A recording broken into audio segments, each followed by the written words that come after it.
Welcome to the North Bank. Another edition of the Dream Arsenal squad. And now I'm loving these series. They've been absolutely brilliant, but no more so than today, because I've finally been able to get a hold of Adam, who I listen to all the time on his pods. Adam, how are you, bro? I'm very good. Thanks for having me on, and I really appreciate the support and you listening to our pods. It's always nice to hear. How are you doing this morning, mate? I'm good. I'm good. I'm excited for this. I'm excited for this. Now, obviously, I've had to make up the slides for you for the podcast today, and I know your team, and I think that you have went a little bit outside the box with this, Adam. So I'm really can't wait to get into this. But just before we move on, you dropped the podcast Friday. Was it Friday? Yes, Thursday or Friday. I can't remember. I kind of lost track of days. Bank holiday weekends always completely throw you.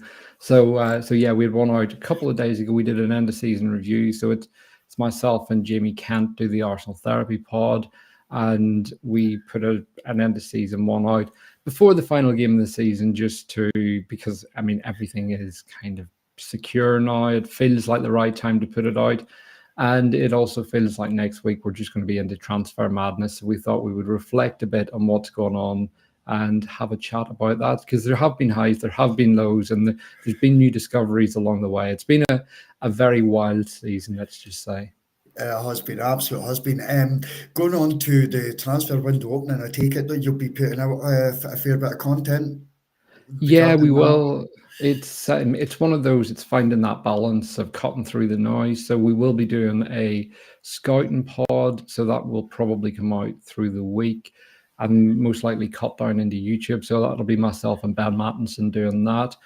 But yeah, we've got quite a bit of content coming up. We've got some stuff with some people that know the academy inside out. So I want to do a bit of a focus on that over the Fantastic. summer as well, because I think it's important to focus on what you've got as well as just external factors, because Yep. there's a lot of talent coming through at Arsenal, none more so than Ethan and Miles, who are still very much in the development path, but also Max Diamond, who's currently away with England under 17s. And Yep. it looks like he's going out of that tournament, but he is someone that's on a very, very clear pathway to first team football at Arsenal. I think you've just given a hint away of one of the players that are going to be in your 25-man squad. But, Possibly. but we will get to that. Right. So flipping over, this is what we're trying to achieve, Adam. We need a 25-man squad, three goalkeepers is standard, two players for every position, and at the very end, you're going to promote two academy players to come up. So this is what you're trying to achieve. Now, out of that, just before we go to player sales, uh, we are trying to, or Adam is a way to give us a squad or Arteta squad that's going to win the quadruple. So no pressure at all, Adam. No pressure whatsoever. Big ask that. Yeah, I'd take either the Prem or the Champions League. yeah, I would as well. I would as well, but it's good to be greedy. So moving on to your player sales, you want to speak us through this, please, Adam? Yeah, so I've started with Jakob Kivior. So these values are based on Transfermarkt, as we agreed before the show. So it's not just us making up values. But Yeah, I've gone with Kivior not because I want him to go. I've actually never wanted him to go. I think he's got the one weakness I've always said about Kivior is his aggression, but he's a very smooth mover when he gets going. He's got a great passing range. I think the issue with Kivior has been he kind of lets the situation deal with him rather than being aggressive and smashing his man at times. But I think we're seeing a different side to him now that he's playing in his real position. But I think for him, he probably needs to move on for the good of his career. He wants to play every week. He's got the talent to do it, and the interest will be there. Gabriel's injury has probably knocked 10 million onto his value, which is very good news for us. And I think not just within Italy, but there will be teams that will be looking at Kiwi or possibly in the Premier League now. Bournemouth have just sold Dean Huijsen for 50 million and they have money to spend. They're also going to sell Semenyo, Kirkaz. So they're a team that are going to be fairly well armed financially. So I would keep an eye on Kivior. I think he could be one where a few people will be competing for his signature. Karl Hein has had a good season on loan. Karl Hein, actually. So he's one that I think we could make a bit on. I wouldn't actually be against keeping him as a backup keeper if we weren't able to get someone like Juan Garcia. But look, at the end of the day, it's pure profit with an academy player. Thomas Partey on a free transfer. I think it's one of those that it's maybe time to part ways. I think there's a lot around Partey, but on a pure playing front, we see his mobility decrease and we see elements of his game maybe not as smooth as they once were. And I think sometimes you just need to be slightly ruthless at this stage. We see City letting De Bruyne go. They did it with Aguero as well. And sometimes you just need to regenerate the squad a bit. And I think that sixth position is somewhere that we are looking at this summer to rebuild. And Jorginho, same thing. I'm sad to see him go. Great servant, but I think the time has come, unfortunately, that again he's physically declined quite a bit. He's in his 30s now. Kieran Tierney, he's one as well.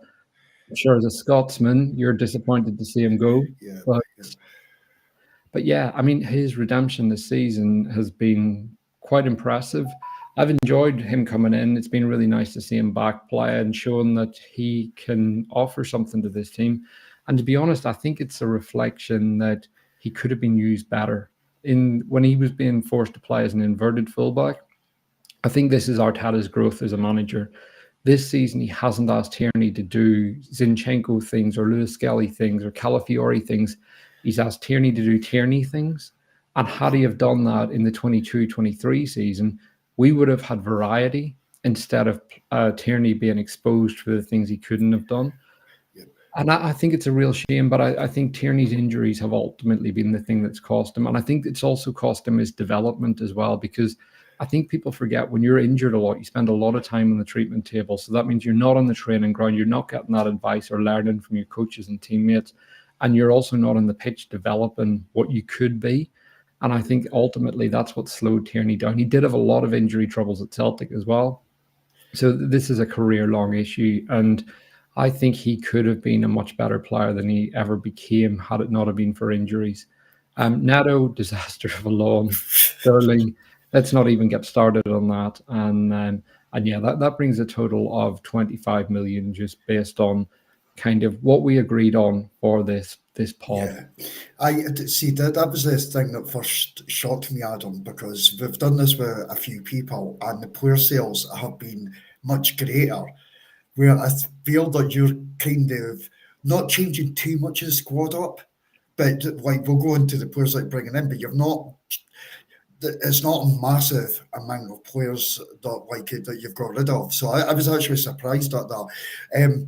On the Kieran Tierney, it's just a point I want to bring in. You're right about the inverted, and I kind of agree that I think Tierney, because he could give you a different dimension to a game, Adam. And I think Arsenal, maybe now, teams will know Arsenal are inverting because we don't have a player in the squad like Kieran Tierney. Would you agree with that?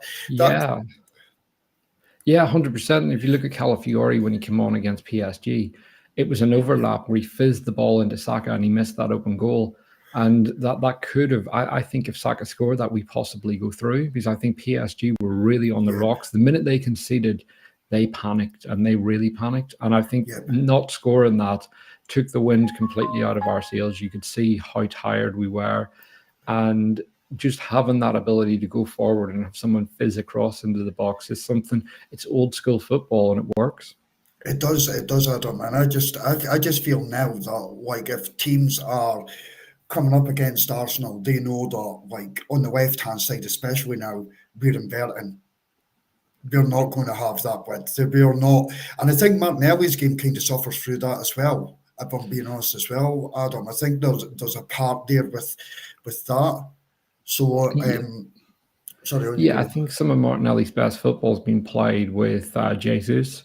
So with a player that drifts out to that side and gives him that extra support, I do think having Martinelli completely isolated against a low block exposes some of his weaknesses. Whereas if you can get Martinelli in space and get him into that half space as well and attacking the box, you can see what he can do. I think Martinelli's become vastly underrated by the Arsenal fan base. But it's also important to note on top of these sales, you've got the likes of Lokonga, Tavares, and those players who are moving on for Yeah, you're right. These You're absolutely right. I kind of forgot about that, but yeah, you're right. So this would actually add to your transfer kit. Right, we'll go into your players now. Some of these players, I've got to be honest, Adam, it is out the box, and I've not even really heard of them or watched them. So this will be interesting. Your first one, Yeah, so Juan Garcia, he has had a stunning season at Espanyol. A big reason why they've stayed in La Liga this season. Final game of the season, he was held on the shoulders of the fans. They bombarded him. It was like I don't know if you remember when Alan Smith played his final game for Leeds before he went to United, and they realised where he was going. The fans surrounded him. They loved him. Everyone cheering him.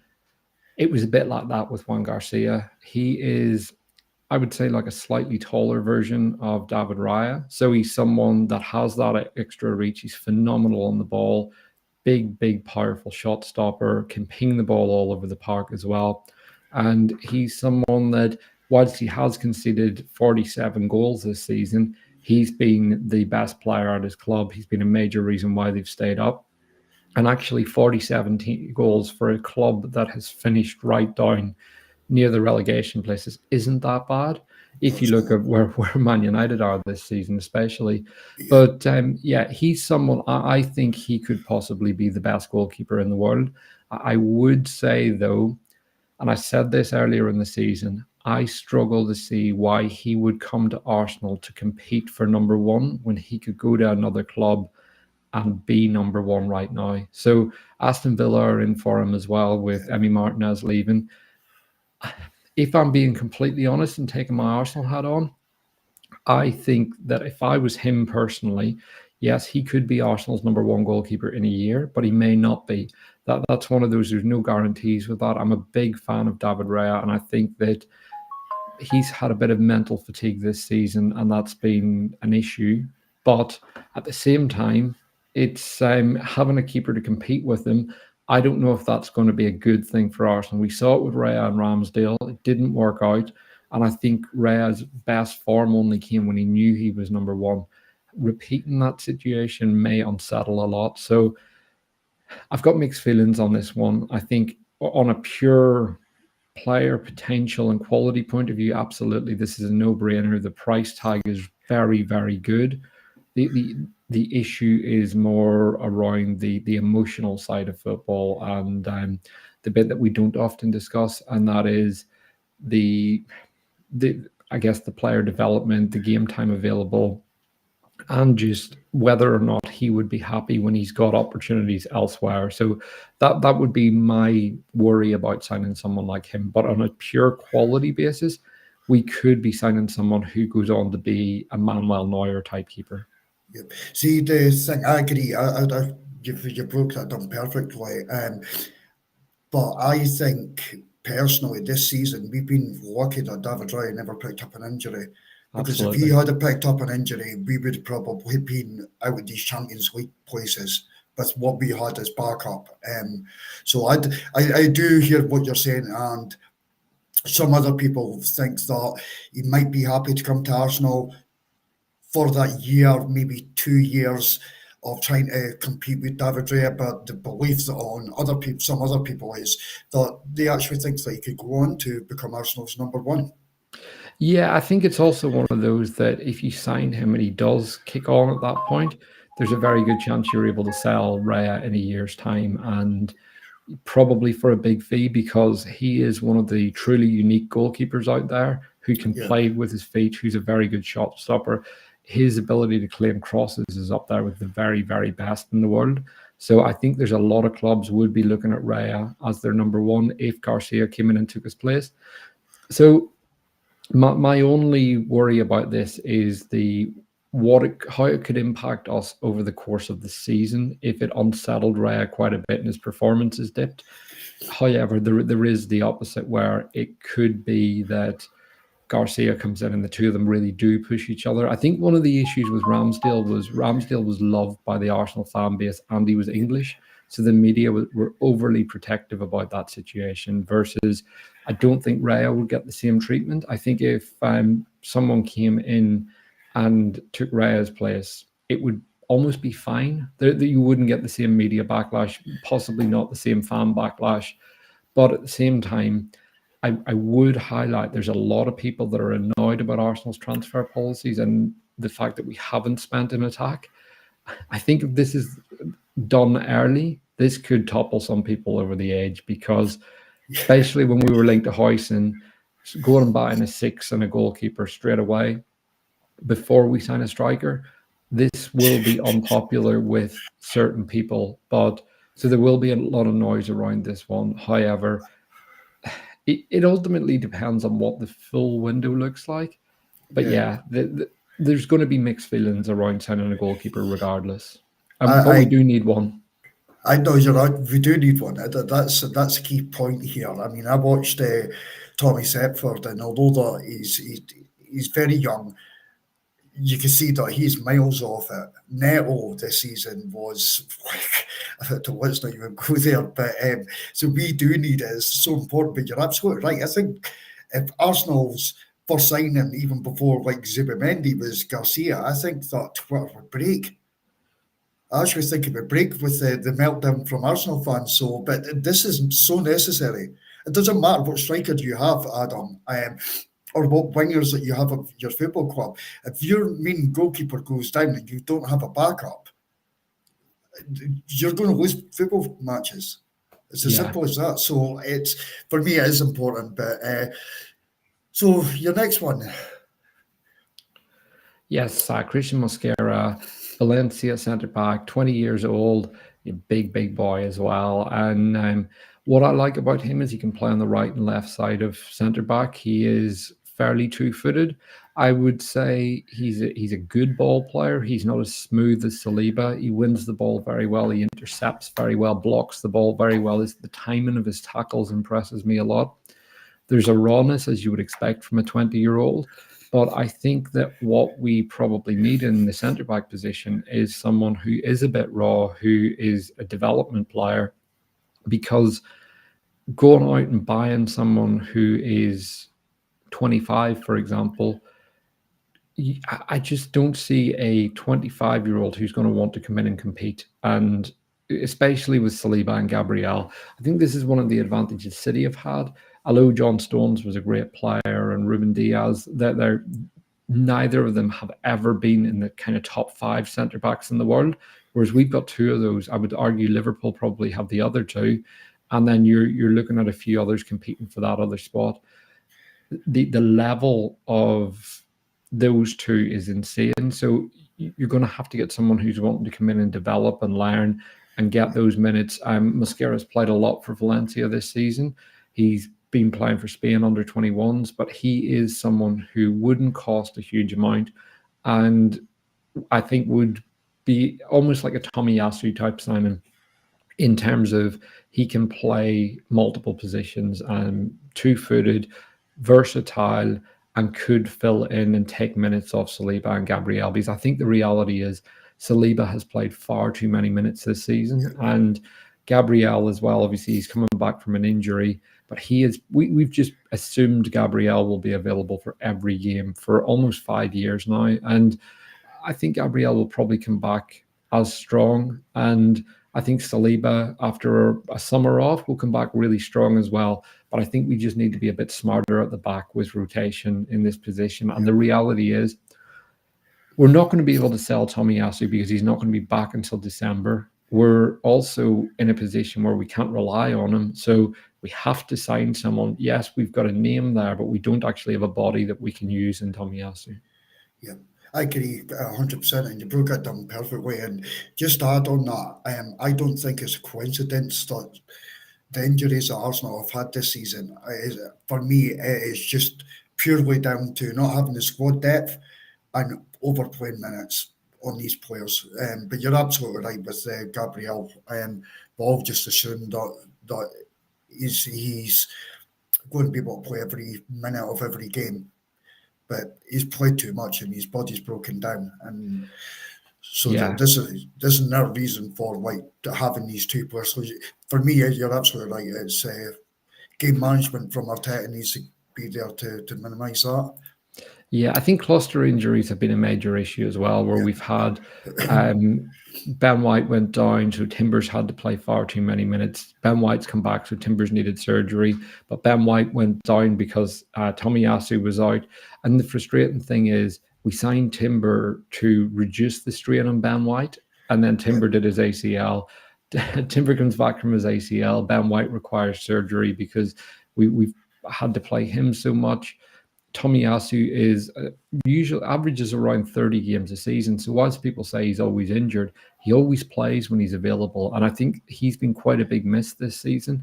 And yes, he's got injuries, but I would always put him in that Joe Gomez category where he's someone that comes in and you can rely upon him. And that's unfortunately a big loss. And I think that's happened across the pitch as well. So we know like Zinchenko's always prone to an injury. Calafiori's had multiple this season.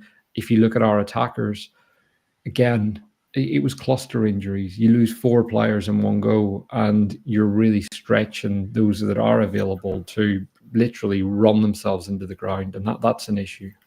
yeah, 100%. I saw a stat um, just on Tomiyasu, and Tomiyasu was out injured, and months later, Rodri went out with an ACL. Rodri has came back from that same ACL, and Tomiyasu is still months away from being back. It's Yeah, I think just, with Tomiyasu, the reports are that it's patella tendonitis, which is an extremely difficult condition to deal with, and one that quite often is a lifetime condition. yeah, And the Arsenal have tried different methods to try and get him fit, and the surgery wasn't actually done until midway through the season. And I think that was a last resort because there's no guarantee the surgery works. It's not like an ACL where yeah, you're kind of rebuilding the tendon.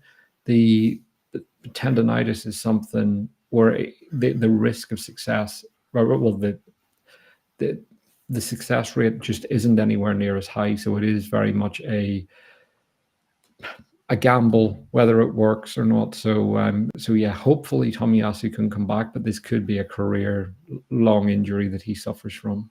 it's a shame because I agree with you. I think he's absolutely outstanding, and he always gives you a minimum of a 7 or an 8 out of Yeah. 10 when he is available. Your next player, Yes, Tariq Mitchell. So he's available in a free transfer this summer. I think he's a really, really solid player. He's not a name that I think people would go wild for, but when I look at the transfer budget and what we need this summer, I think this is one of those smart signings that we haven't been making, where I think we've been very good at getting players in a certain price bracket, but we haven't always been good at making shrewd signings. And I think Jorginho is one of the few that we've made where it's been low value, high return. yeah, And I look at Mitchell, and this is win-win for me because you mentioned Kieran Tierney. We don't have someone that can do those overlaps, can get the ball in the box. This is what Mitchell does very well. He's got an unbelievable injury record where he's just always available to play. I think he should have gone to the Euros last summer, and he's someone that will get up and down the pitch very well.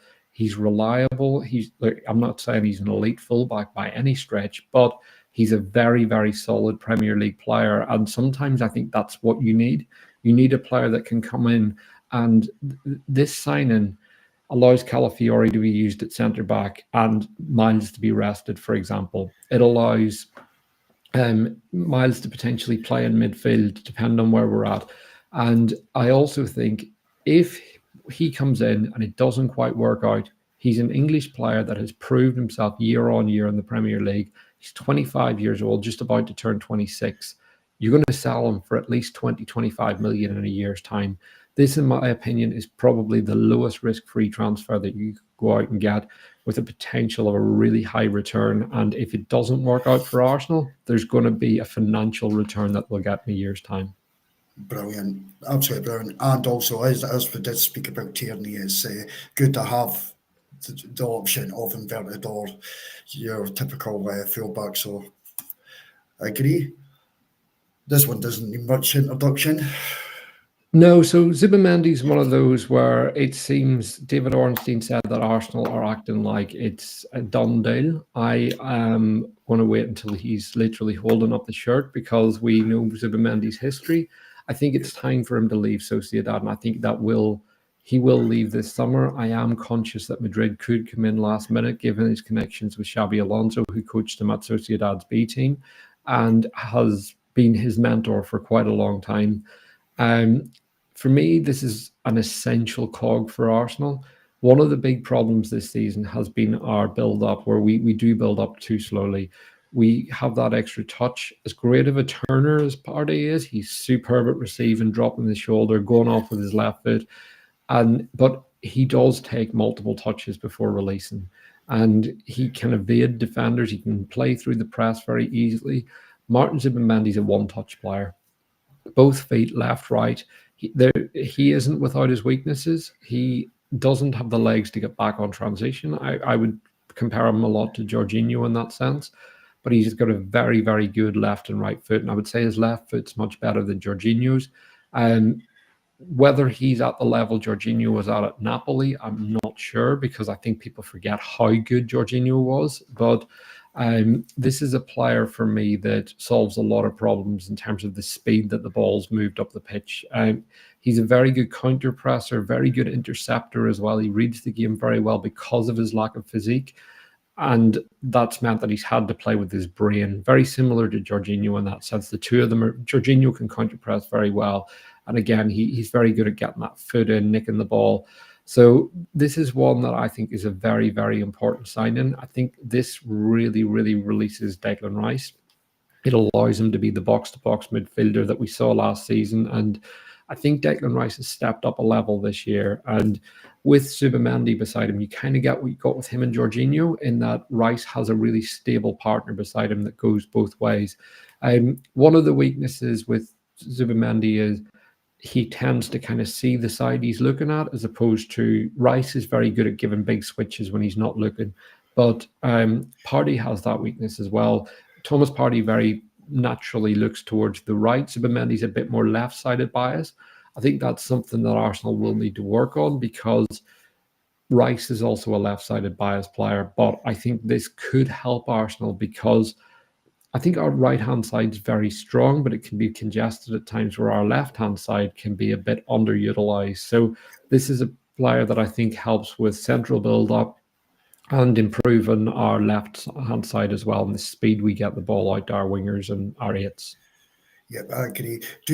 Just two questions on him. First one, age. Do you think he's coming into his prime? Yeah, absolutely. I think these players that play with their brain, I think he's someone that you probably get 8 years out of. And this is kind of the perfect age to buy him at, because you look at Jorginho now, he's about to turn 34. He's not someone that I think at Chelsea he was exposed because of the Chelsea system.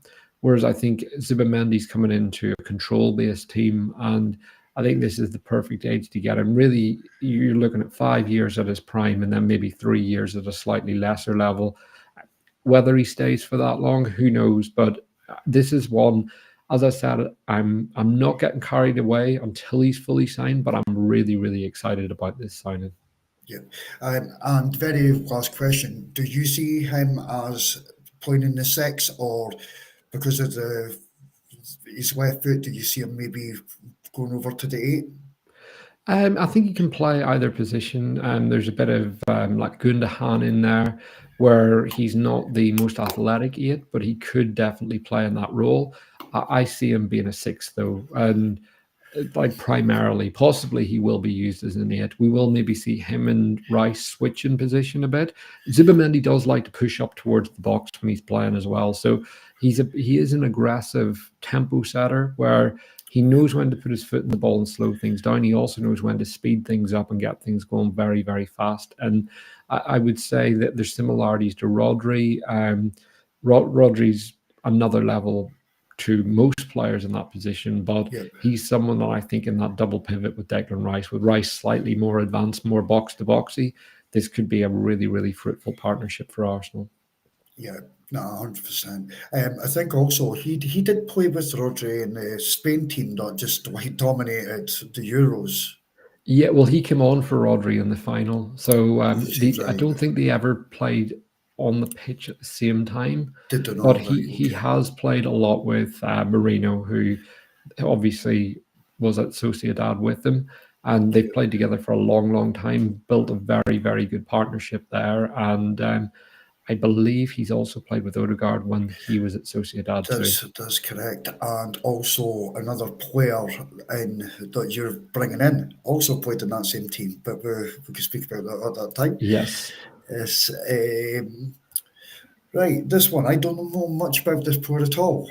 So Luciano Gomez is a player that I really like. He's at Sevilla. He was one of those, I guess, wonder kitty, super high prospect teenagers when he was at Inter. It didn't quite work out. It was one of those where a lot of Inter fans don't think that he was given a fair crack whilst he was there, but they did have very good players in his position. He's gone to Sevilla, really, really built a career for himself, and he's also 23 now, so he's at the age where he's really showing himself. He's got that consistency, and his game's become a bit more rounded. He uses the ball very similar to Thomas Partey. He's big, he's powerful. He's not as smooth as Partey. That's the first thing I would say. He can turn away from defenders very well, or attackers, depending on where he receives. His passing is progressive. He doesn't have, as I said, the same smoothness in his turn, but he does turn very well. And I think he's a high prospect that's ready to come in now. So people will point at Sambi Lokonga.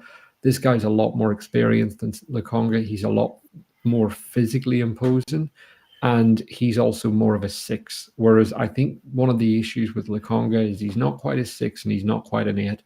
And Arsenal have very defined positions. And I also think Lokonga is a good player that it just hasn't quite worked out for. So with the Gomez, I think he's someone who comes in and as a backup rotation option with Zubimendi, really, really smart signing. And he's someone, if you search for him online, you'll see comps of him against very, very good teams and how well he performs. So he's no mug, and he's someone that I think comes in for, you probably pay around 20 million for him, which isn't a huge amount.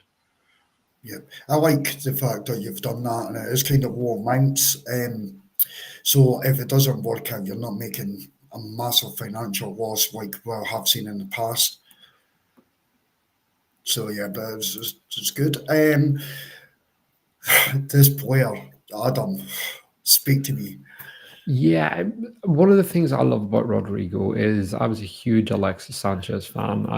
When Alexis was at the club, I was doing around 25 games a season, so I was there most weeks and most weekends. It was mainly only kind of midweek games that I wasn't able to make it to, and Alexis was one of the players that I just loved watching. And Rodrigo receives between the lines very, very well in the same way as Alexis does. He's got a trick in his locker. He's got very, very nice ball striking off both feet. But he's also played as a right winger for the last couple of years at Real Madrid.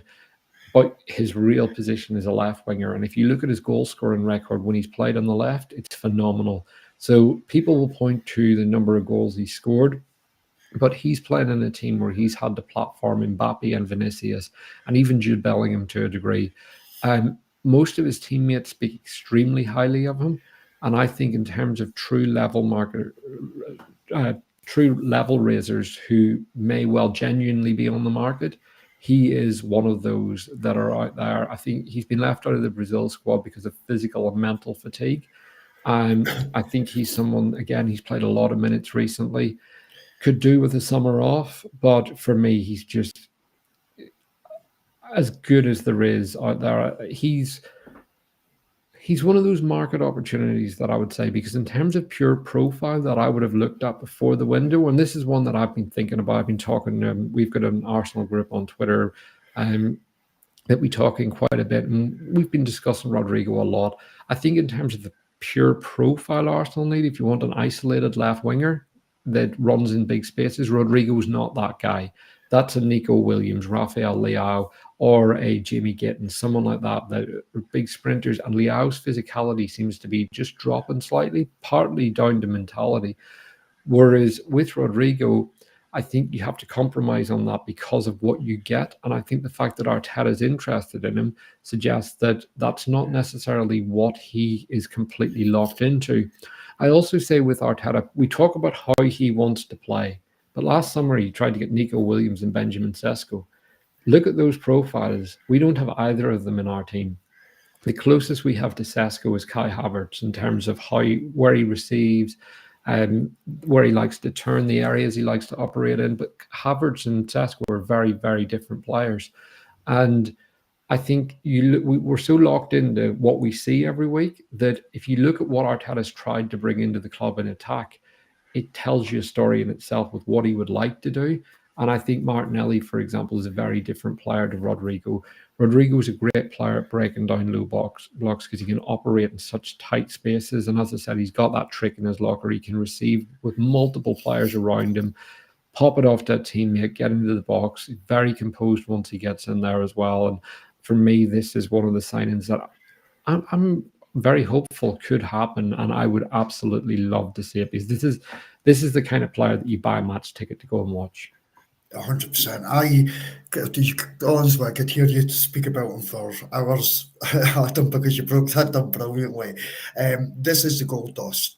This is the gold dust on this Arsenal side. And I actually think if Arsenal were able to bring a player of this standard and this quality into the club, I think that then opens the pathway and the gateway for other top elite players to come to Arsenal. If you want, because the standard is so high. But I love the comparison to Sanchez as well. For me, I want him. If we could have one sign in it, I would take him over any other. Yeah, well, I think if you look at a few years ago, players like Declan Rice, who we've now got, and Rodrigo, we weren't even being linked to those. And I put a tweet out about that and I got a load of comments. We signed Ozil under Arsene Wenger. He was a whole other level. We did. That was 12 years ago that we bought Mesut Ozil. 11 years ago, we bought Alexis Sanchez. There was about a 9-year gap in between those signings before we bought Declan Rice, where we were not competing at the top table at all. And we were talking before we started recording, this is the level we're at now. We remember what it was like before Arteta took over. Even the last season when we were in the Champions League, we won the FA Cup that season. But every one of us knew that we were papering over the cracks. We didn't make Champions League. We got battered 10-2 by Bayern in the Champions League.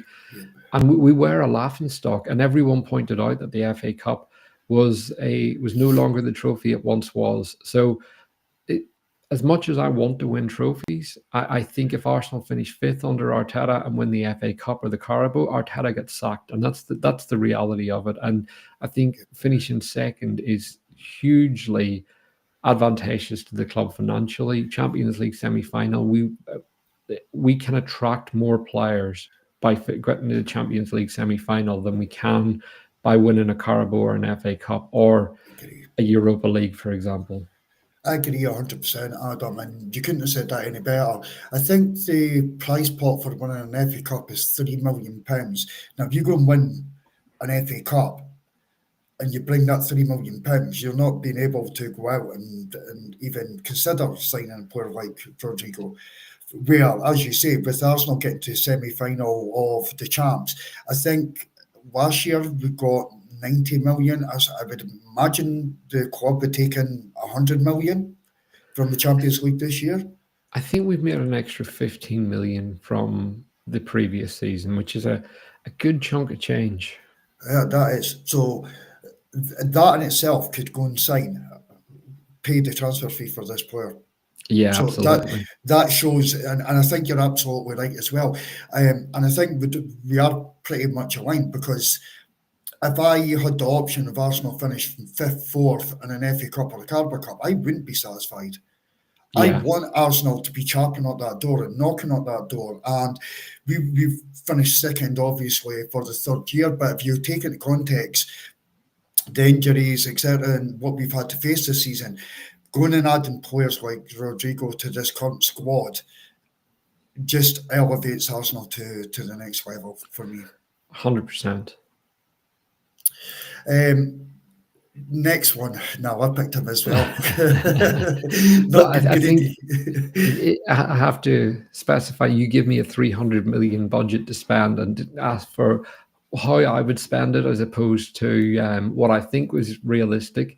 I Yeah, don't think realistically we're getting Rodrigo and Isaac. I think it would be a compromise on one of the positions. But look, this is my dream centre forward. I think it is with most people. I was at St James's away for the semi-final and the league game this year, and I have to say, I have never seen Gabriel and Saliba both shaken by Isaac as much, by any striker, the way Isaac shook them. One of the interesting things about St James's is you're so high that you can see everything. So I was watching Isaac's movement, and they couldn't take their eyes off him. There was at no point where they were thinking, it's fine, he's over there. They were watching him the whole game. I've watched them at height against a lot of strikers, and they've been comfortable letting strikers drift and thinking we'll deal with them.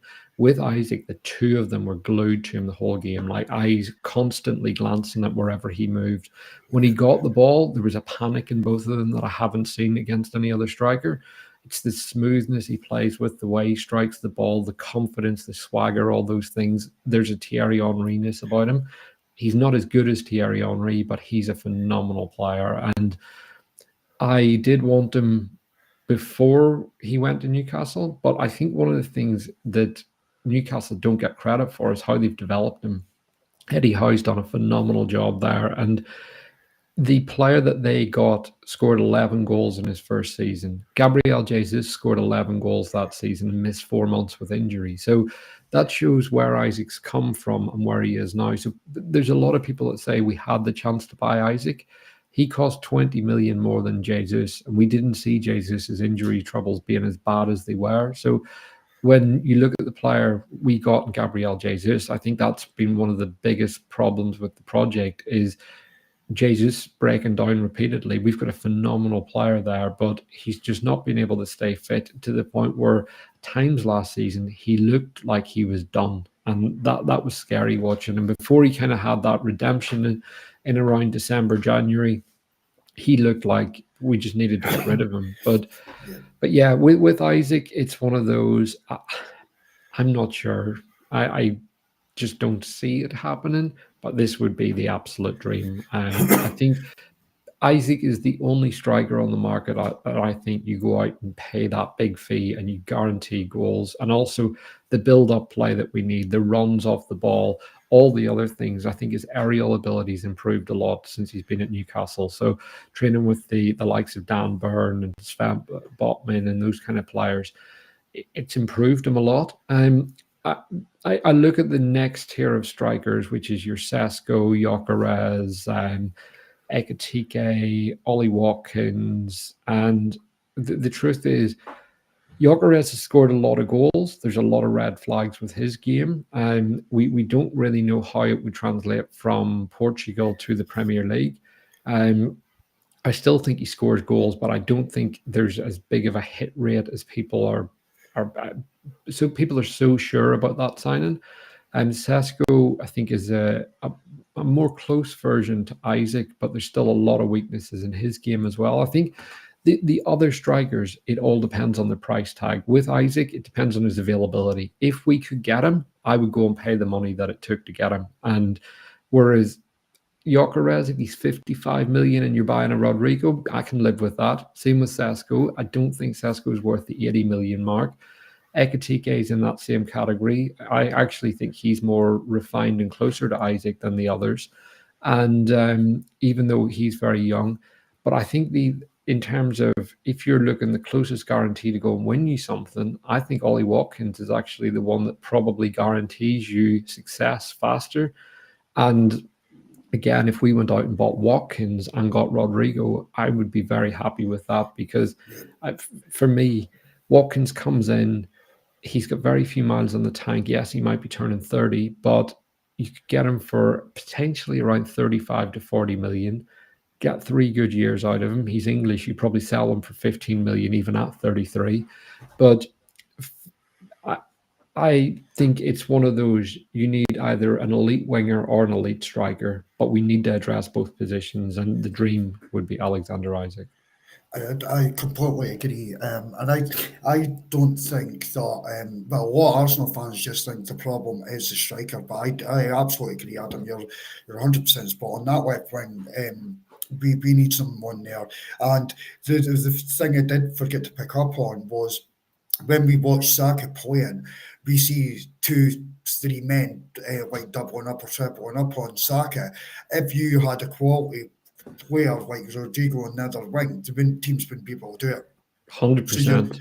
you're actually opening the pitch up, fully opening the pitch up. So I agree with you. I would minimise my striker. By like Isaac would be my dream as well, Adam. But as you say, you said it perfectly. I would take a Watkins and a Rodrigo. I would take that. A million percent, I would take that. Yeah, I mean, I would take any of the strikers. I think every striker on the market, Isaac, Watkins, Ekatike, Sesko, or Gyökeres, they all come in and improve Arsenal. They just Yeah, improve us by varying degrees. So it's whereas I think he's the one that takes you to a sensational level. And I would also say Liverpool have gone out and got Florian Wirtz. They have really stamped their ambition very yeah, early. I think Arsenal need to go out and really deliver this summer. We, as we mentioned last summer, wasn't anywhere near good enough, but it was a very dry window all round. I yeah, think we should have gone for Desiree Doué, but we didn't, and here we are. So this window, the dominoes are moving. I mentioned Bournemouth have already sold Hoyson. Madrid have signed 2 players. Liverpool yeah, have close to signing 3. Arsenal are potentially very close to signing Zubimendi. The clubs are clearly doing business early. There is a break in the transfer window as well, so getting these deals done early is going to be very important. And I think what we'll see is Arsenal maybe addressing a couple of positions very, very early, and then there will be others where we will leave it to possibly the second half of the window to see and see who becomes available, where the dominoes fall, and also there is a chance Martinelli could be sold or Trossard could be sold. yeah. So let's see what we need when those players are sold. There's always the chance that a big bid comes in from somewhere and it's an offer that you can't refuse. So you end up shopping for a position that you didn't expect to be looking at. Yeah, that's actually a thing. You could have just a way to go on to it. This is the players that you've brought in, and while I would say of the Isaac, I would imagine that there would be a chunk added on to that fee, but you do have a lot of players there that what you could have sold, like the Trossard, um, Lukonga, Tavares. We've still got Nelson on the books. I mean, you could have brought in a lot more money. So this is realistic for what I asked you to do. Yeah. Well, essentially, I've just sold what I needed to Yeah, top up the kitty, but I do think we'll try and get rid of Reece Nelson. I think we will let one of Trossard or Martinelli go. Let's wait yeah, and see which one. I would prefer to let Trossard go again with squad regeneration. I think let the 30-year-old go. But then again, Martinelli will be sold for a huge profit. And part of me thinks maybe Martinelli just needs a change of scenery, a new challenge, something to revitalize him a bit and get him going. But yeah, let's see where we're at. I think there will be outgoings, and I think we may be hit with a surprise. But ultimately, I think we need to just do the business and start getting players in yeah. quickly. You're absolutely right. And do you know what? I could kind of maybe see it for Martinelli as well. And I think the reason for it is I think Arsenal would be able to command a fee of 50 to 60 million for him. Yeah, Which is just like a massive profit. So I can see where you're coming from. It's just I thought it would be Trossard going at him, if I'm being honest. so did But I. I've heard rumours that he's been offered a new contract. So that kind of thrown me back a bit as well. It's like, is it Martinelli possibly that's going to be moved on? So yeah, just coming to your 25-man squad. You've always, as you said, you sold 25 million. It would be a hell of a lot more than that. I think Kivior itself would demand because of the game time that he's had. We would get more than 25 million alone just for Kivior without the rest of the players. But do you want to just go through your starting 11 and your backups? Yeah, well, I would start with I don't believe in starting 11s. So I think that you need a strong squad because there's so many minutes available, and your strongest 11 picks itself based on availability and form in the biggest games. We mentioned Lewis Skelly. No one predicted him being an undoubted starter against Real Madrid and teams like that. Yeah. And this is why I think players show themselves as the season go on. Injuries lead to opportunities for others, and it's on that player to grab them.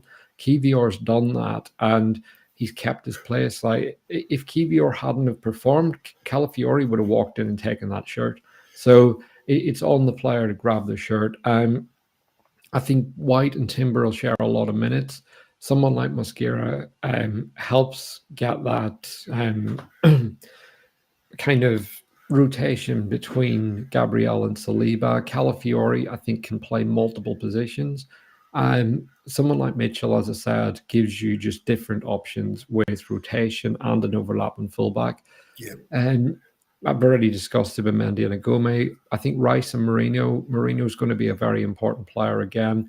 The minutes will be there. Arteta really trusts him. One of the things I've got is a theory that I need to look into a bit more, but I think in terms of rotation players, Arteta trusts dual winners and very clever players more than he trusts other players. So I think the minutes are very much going to be there for Mourinho, regardless of who we sign. Jesus on the right, I'm hoping that he comes back probably November and he is able to offer something. He definitely has quality. The 8-10 position with Odegaard and Waneri, I would also put Havertz in that. I think Kai Havertz is going to start virtually every game, regardless of who we sign. Yep. Either as a striker or a midfielder, he's just so important to what Mikel Arteta wants to do. Rodrigo's the dream. Let's wait and see what happens there. I put Martinelli in on the assumption we sell Trossard, but Trossard could be the backup on that side. Then Isaac and Havertz. So I think for me, that's a fairly balanced-ish team. The worry is, I think if we sell Martinelli, I'm going to be greedy and say I'd like another winger on top of it, just because, to be honest, I would have been happy to sell Martinelli and Trossard, bring in Rodrigo and Gittins, and you've got a big space runner and a small space destroyer in the form of Rodrigo. So yeah, I think that gives you enough variety. And then you've added in, you've got some academy players to come up, and I haven't included Tomiyasu because I don't know when he's really going to be back. Yep. And so yeah, I think there's enough in that team to get you through at least 2 competitions this season. And I would like to see us just play a more rotated team in the Carabao Cup. We did it against Bolton and Preston, but I'd like to see it continue against the better sides as well, just because I don't think Arsenal have the ability to go for 4 competitions. I'm not sure anyone does now with the extra Champions League games. Yeah, no, that's a fair point and broken down. I was actually at the Carabao Cup semi-final at Newcastle as well. A horrible place to watch football. Honestly, it's, see, when people say that you're up in the gods, you literally are. I made a joke that I pulled my hamstring on the way up because it was that bad. It was really that bad. Your academy players, obviously, you've got Tommy Setford as your third choice goalkeeper. Yes, I think Tommy is probably ready to be that. He's done it for a lot of this season. He's going to be the one that I would be putting in, and the other academy players, Max Diamond. So he's had a mixed time at the under-17 Euros. First game, he looked very good. Second game, he had a decent first half. Really struggled in the second and got hooked on 70. But I think Max is someone that, a bit like Ethan Waneri could overplay at 21 level and 17s when he played in this tournament last year. I think Max is a bit too individual because he's so much better than those around him. At Arsenal, he's got a bit more chemistry with his teammates than he does with England, but I think stepping up to the next level, it just accelerates your growth. And I think Max is ready for that. So it looks like he's going on the Asia tour anyway. That's been confirmed by a few people. And yeah, it's absolutely insane. He's 15 years old, and just the talent that this boy has. I don't know what level of player we're looking at. I've seen incredible players break through before, but I can't remember Arsenal having someone as good as Diamond at that age. Waneri wasn't that good at 15. Saka was nowhere near that good. So I think it's one of those that's just embrace it and enjoy it and see where we are in a few years and not get carried away because, as I said, he is 15. I've kind of like I picked him as well, and the worry is that he obviously can't sign a professional contract until he's 16. So this one is important. So the pathway, Arsenal kind of do need to be showing him a kind of pathway, but I have heard reports he will be training with the first team next season. He's done it for most of this season as well. So, Has he? Right, okay. so yeah, most days he trains with the first team, and he has been left out of games when he's been involved with the first team as well. So yeah, he's on it. He's been training with the first team since he was 14, which is pretty insane. I know, seeing United things in the past, David Beckham was involved with in and around the first team when he was really young as well.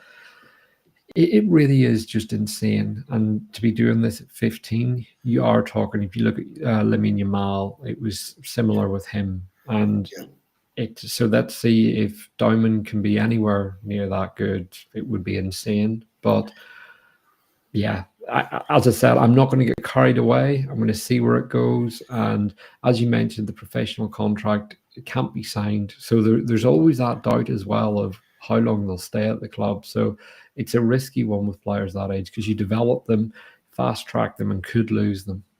Yeah, absolutely. This is why it's so important that Arsenal do, because we have lost other academy players, Obi Martin for one, Haven as well.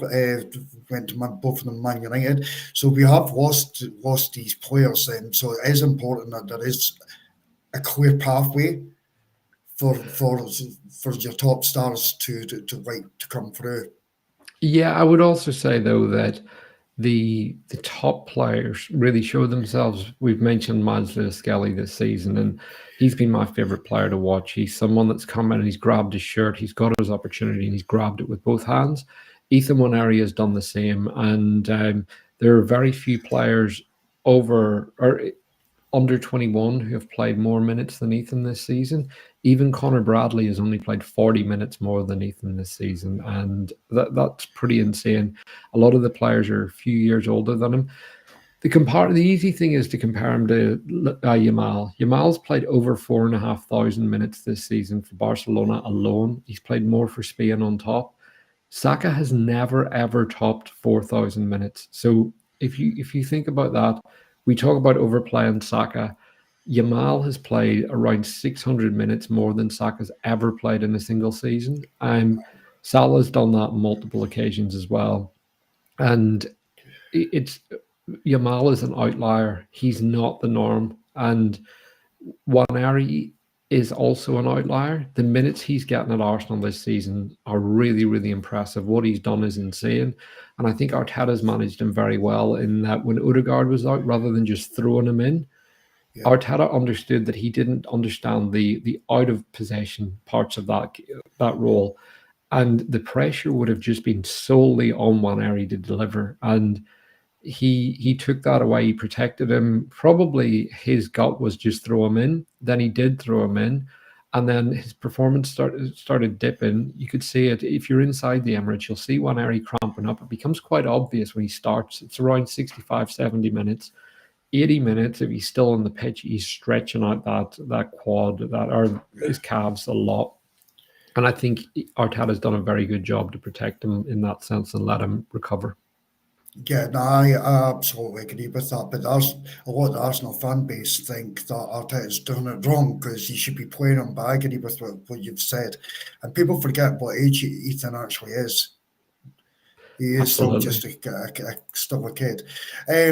this has been absolute phenomenal, Adam, and I knew it would be. I knew it would be because you're a legend, bro. Brilliant team, and I do think that team would do a lot of damage in the Premier League and the Champions League, for sure. It really, really would. Do you want to just give us a bit about your podcast and what you've got coming up? Yeah, so I do